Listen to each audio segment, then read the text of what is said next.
Do you think that having Warzone, an incredibly successful free-to-play BR, has hurt the traditional Call of Duty franchise? Interesting question. If so, do you think it is possible for the franchise as a whole to separate itself from Warzone and return to its multiplayer roots in the future? Great question. We've talked about this some, but I like how pointed this is. So, Tanner, take it away. Your thoughts. Okay, do I think Warzone has hurt traditional Call of Duty? Absolutely. Is it possible to separate itself from Warzone and return to its multiplayer roots? That's a very tough question.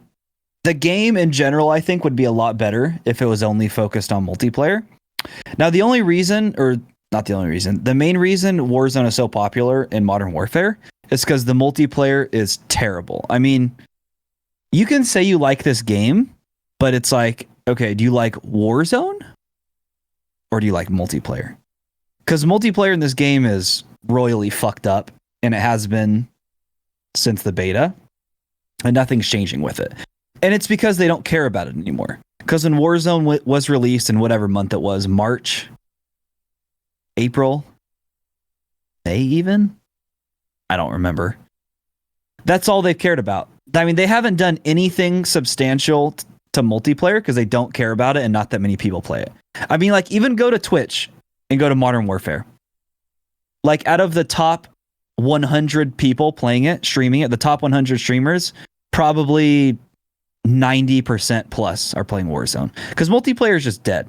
Now, Warzone has made Call of Duty incredibly successful and rich, but at what cost? They've destroyed multiplayer and they don't care about it anymore. Now, it's looking like that may be changing for Cold War with Treyarch. Hopefully they'll care about it, especially if Warzone is staying the way it is and they're just adding shit to it. You know, maybe it's a different development team or something, maybe. The rumors are, if Treyarch only does multiplayer and other teams handle the Warzone, then it'll be a lot better this next year. So I've said it a million times. I would prefer Call of Duty if it was multiplayer only. Now, we only like Warzone so much because it's shit in this game. If multiplayer is fantastic, we wouldn't need a Warzone. But obviously, they know it's made them more money than multiplayer has, and they're going to run with that until BRs die, if they ever do. Yeah. Maybe they won't. I mean, people keep thinking they're going to die, and it's just including us. More and more keep coming out, and they keep becoming more and more popular. So yeah, it's hard to say what's going to happen, but it's definitely ruined multiplayer, traditional COD. Yep. So I think Warzone has hurt the traditional Call of Duty franchise. Well, depends what you mean by traditional Call of Duty franchise. In some sense, yes, and in some sense, no. So if you're referring to the franchise as a business, no, of course it hasn't hurt it. It's helped it fantastically. $3 million per day in microtransactions. That is because of Warzone, 1,000%. So in that respect, no, of course not. With respect to the integrity of the franchise as it and its roots, its core, which is 6v6 or 5v5 multiplayer, of course it's hurt it. Because they don't care about multiplayer because that's not what's making them money. And I've talked about this at length, so I'm not going to get too deeply into that. But basically, a company will focus its resources on fostering the success of that aspect of its business that is bringing them the most revenue. In this case, that is obviously Warzone. So, of course, most of their development resources are going toward Warzone because that's what's making them the most money. Yeah. So the Call of Duty franchise is being hurt. The traditional Call of Duty franchise is being hurt in that respect. If we're talking about what Call of Duty is at its core, what it once was, which is, again, 5s and 6s. If so, do you think it's possible for the franchise as a whole to separate itself from Warzone and return to its multiplayer roots in the future? Of course it's possible. I mean, here's the thing. Okay, I basically agree with everything that Tanner said. It's going to depend on the market. If people lose interest in BRs, then Call of Duty will go back to multiplayer. But are they going to lose their interest in BRs? We thought this BR was going to flop. It didn't. Yeah, we certainly did. It didn't at all. And it was actually way more successful than we ever would have guessed. So it's difficult to say. However, one thing that Tanner didn't mention is there seems to be, for COD 2021, CDL 2021, a surprising amount of focus from the development team and from Activision, the publisher, on growing the competitive integrity of the game. And there's a lot of like resources and talk about making CDL really good next year. With the switch to PC, with the shrunken team sizes, which they've done again for viewership purposes. And people seem to forget that obviously microtransactions brings Activision a ton of money, but guess what else brings them a ton of money? Sponsorship deals for the United States military who wants to sponsor on a CDL broadcast. That is millions of dollars. How about their contract with YouTube, where they sold the rights for YouTube to exclusively stream CDL? How much money was that deal worth? Couple dozen million dollars. So they're making a lot of money from CDL. And CDL is only multiplayer. You can't make a Warzone CDL. So they still do have a vested interest, even from a business standpoint, of making sure multiplayer remains popular and played a lot. Because CDL's multiplayer, and if they want to get further ad deals for dozens of millions of dollars from the United States Army, from fucking Coca-Cola, from Monster, etc., then they do need to uphold a high standard, a high bar for multiplayer. I hadn't thought of this until relatively recently, but since I did, it actually restored some faith in my outlook on the future of Call of Duty. I think that they will pay more attention to multiplayer than I have been saying for the past 3 months, because they get a fuck ton more money from CDL than I originally kind of like thought.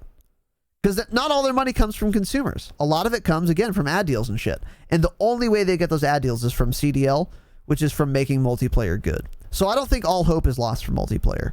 I'm actually quite a bit more optimistic than I was 2 months ago, for example. Really? Okay. Yeah. Yeah. I mean, even the teams, the buy-in price is so high. What was it? Was it 20 million or am I bugging? It's very high. The buy-in. Oh, 30 million. Was it that much? Yep, 30 million. That's why 100 Thieves opted out. Yeah. Okay, yeah, I thought it was 20. Great point, by the way. Yeah. A franchise, if they want a spot on the 12 teams in CDL, they have to spend $30 million. 3 times 12, 360 mil. That's an amount of money. And if multiplayer stops being popular, they're losing 360 mil or so per year. They are not going to do that. So I'm also not understanding. That's a great point. While we're on that, I'm not understanding why the buy-in is that high. What could possibly be the reason it's a $30 million buy-in? Isn't that fucking crazy? That sounds ridiculously high. It sounds crazy. Like millions and millions of dollars too high. I agree that it sounds crazy, but the fact that it is that much and teams still do it means that those brands, those companies who pay for that franchise spot, they expect to, and probably do, recoup more than that investment from all of the eyeballs they get on them during the entire season of CDL. I was going to say, because even winning CDL, you don't get that much money. Yeah, the prize money, yeah, no. But, like, if you're Cloud9, for example, or Optic Gaming, let's use a team that's actually in there. You pay 30 mil to get a spot in CDL. You're in every CDL event, and the viewership for those is really high. And then you can leverage that by saying, hey, fucking G Fuel, I'm the representative of Optic. I'll put your fucking banner on every single team member of Optic, competitive team member, on all their streams. I'm going to put sponsored by G Fuel in there. And you need to spend 10 mil for that if you want rights for that for the whole season. They do that 3 times, they've recouped, and they could do a lot more than that as well. So it's obviously worth it, otherwise these teams wouldn't be spending it. Yeah. It does sound outrageous, though. I agree. Sounds ridiculous. Yeah, but it must be worth it, because none of them would have done it if it wasn't, you know? Well, they're also just taking a risk, seeing if it would pay off. For a lot of them, I'm sure it won't. I don't know about that.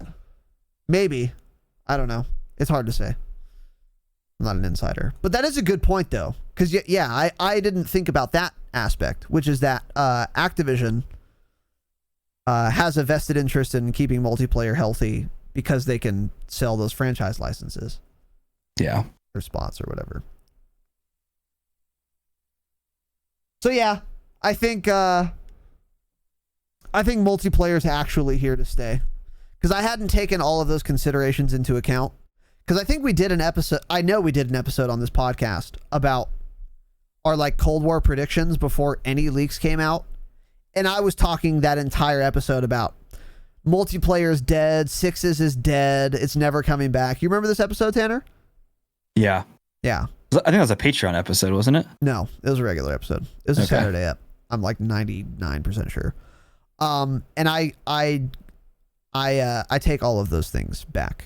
Because I didn't think about this. I didn't think about the franchising deals. Yeah. I didn't think about the ad revenue they get from CDL. And they have to have a good multiplayer game for that to be the case. So, which is good. Well, they didn't. They didn't this year. It's good for us. What do you mean they didn't this year? They didn't have a good multiplayer. Oh, true. Yeah, fair point. Fair point. So hopefully that'll turn around. Yeah. Thanks for checking out this clip of the Dropshot, a Call of Duty podcast. Be sure to like and subscribe because in addition to clips like this one, we also have full episodes of the podcast on the channel, as well as gameplay breakdowns and more. The show is streamed live on twitch.tv/Razinon every Wednesday and Saturday at 7 p.m. Pacific time. So give us a follow over there, make sure to turn on notifications, and you can chat with us live during the podcast. And of course, we are available wherever you listen to podcasts. Just search for the Dropshot on your favorite podcast app and make sure to give us a follow. Thanks for watching, guys. We'll see you next time. And as always, remember, stay humble.